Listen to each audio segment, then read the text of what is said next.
वेळ कमी असताना नॉनव्हेजचा बेत करायचा असेल तर 3 ते 4 चमचे तेल कुकरमध्येच गरम करून घ्यायचं। यामध्ये एक उभा चिरलेला कांदा परतून घ्यायचा। कांदा सोनेरी रंगावर परतून झाला की 2 तमालपत्र, 1 चक्री फूल, 1 दालचिनीचा तुकडा, 1 चमचा आलं लसूण पेस्ट, चिमूटभर हिंग, पाव चमचा हळद, 1 चमचा घरगुती मसाला, अर्धा चमचा काश्मीरी मिरची पावडर आणि अर्धा चमचा गरम मसाला घालायचा।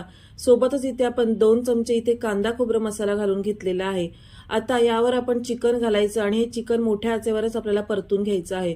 चवीप्रमाणे मीठ घालून घेतलेलं आहे। आता चिकन शिजवण्यासाठी यामध्ये आपल्याला गरम पाणी घालायचं आहे आणि मग यावर कोथिंबीर घालून कुकरच्या आपल्याला 2 ते 3 शिट्ट्या मध्यम आचेवर करून घ्यायच्या आहेत। अशा प्रकारे कुकरमध्ये चिकन शिजवलं की ते वातट होत नाही।